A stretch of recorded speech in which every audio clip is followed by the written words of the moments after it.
Hi, I'm Caitlin. Welcome to the very beginning of my journey to lose at least 50 pounds. And on this channel, I speak not of food. I'm instead focusing on the physical, mental, and emotional aspects of losing weight. Last time, I kind of spoke generally about my goals and my rationale, but this week I wanted to be a bit more specific and obviously do my starting weight. So my starting weight is 14 stone 8.1 pounds, which is 204.1 pounds or 92.6 kilograms, and I'm actually pretty pleased with that. Last year I did lose a stone, so in August last year I was 15 stone 10 pounds, and then by November I was 14 stone 10 pounds. And then the festive season happened, and diets die a grisly death over the festive period. So I'm pretty sure I went up like December, January, but I have been eating sensibly this year. So to have lost a couple of pounds to get back on track at 14 stone 8.1 pounds, I don't know where the 0.1 comes from, I'm really pleased with. And then obviously for goals, for now it's 50 pounds, which takes me down to 11 stone exactly, I do believe, which is 154 pounds or 69.8 kilograms. I may want to change that once I get there, but even kind of considering that blows my mind, because the 11 stone bracket, I have not been in the 11 stone bracket since I was 16, and I'm 30 now. So it feels, I might as well be setting the goal of flying to the moon, like that's how it feels to me. But I will get there. And I thought I was massively fat at 16. I know that I weighed that because I found one of my diet books from when I was 16, and I'd written all of my metrics in there, and I was 11 stone 7 pounds, and I absolutely hated myself. It's just a bit depressing, really. But anyway, that will also put me into the healthy BMI range. My BMI would be about 24, as opposed to my current BMI, which is in the obese range. I think it's 32. I know BMI isn't kind of the paragon of health that it was once held up to be, but most of the criticisms I've read have been around kind of ethnicity variations, or how it doesn't take body composition into account. But I am a flabby white lady, so I think for me right now it's a pretty accurate tool, not a rule. I'm just going to use it as a tool, and I will be keeping an eye on it. I'm not setting any particular deadline, but my body simply loves to lose a pound a week on average. Some weeks I'll lose a couple pounds and then I'll stay the same. My body is I know it's a healthy rate of weight loss, but it's also very frustrating. But whatever, I accept that about myself, that I will probably only lose a pound a week. So to manage my own expectations, I'm saying that this is going to take me around a year. Okay, so I have brainstormed 30 reasons why I want to lose weight and get fit and get healthy. I'm going to go through these 30 reasons in no particular order, and there are probably many more reasons than this. Many are linked, some are random. I'll be reading them from my laptop. Okay. 1. To reduce insulin resistance. 2. Reduce inflammation, linked.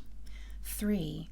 Reduce general aches and pains, also linked. I should probably also lump headaches in with that. I am always getting a headache. To make everyday life and movement easier.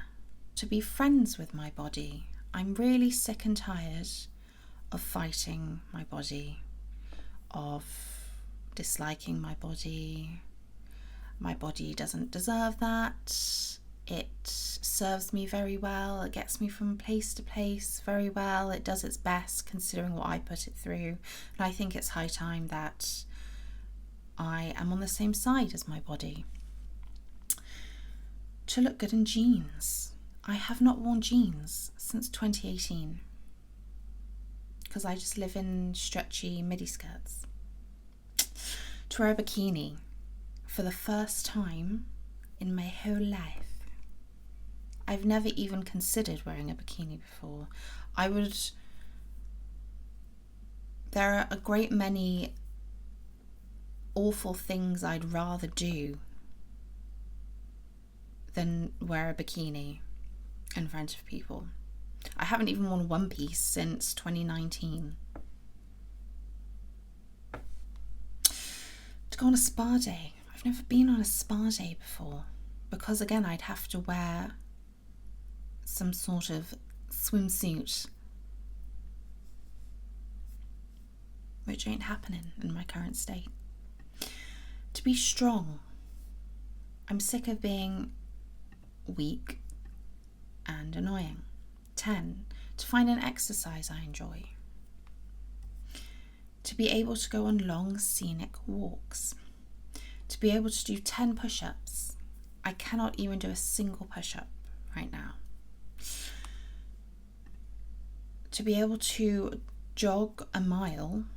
I did originally put to be able to run a mile, but that felt a little too ambitious. Even though it's just like a perfectly normal thing, for me it feels truly nuts. So, to be able to jog a mile without having to fight the urge to projectile vomit at the end. To build a wholesome discipline with myself. I say wholesome because I don't want to be really severe with myself. A healthy self-discipline, which is my definition of self-love. 15. To improve heart health. Don't want to die of a heart attack. To improve flexibility. To have physical independence in my old age. To improve quality of sleep. To reduce bloating. I'm always getting a stomachache. My stomach hates so many foods. To reduce skin issues. This, I'm pretty sure, is caused by insulin resistance. To relieve stress. To improve my mental health. To prove to myself that I can do it. Because even though I am taking steps towards actually achieving this, I've failed so many times that I kind of don't actually think I'm going to do this. You know, I will be flabbergasted if I do succeed for once in my life. To build healthy habits. To become more in tune with my body's signals. To have more energy. To reduce cravings. To see what I can become if I don't give up. I'll be really quite amazed to meet this new version of myself. What is she like? I have no idea. To not be ashamed of my body. And finally, to stop thinking about losing weight. I was 8 years old the first time.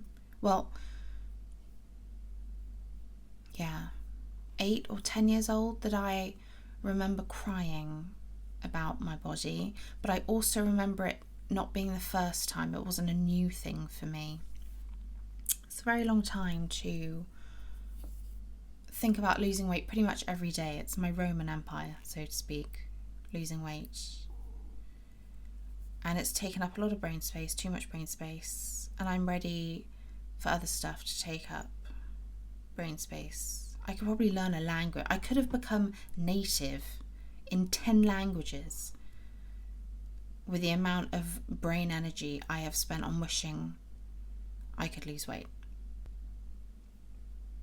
It's truly exhausting. So there we have it. I'm sure there's a lot more, but those are probably the top 30. I'll be checking in next week. Onwards and downwards. Bye.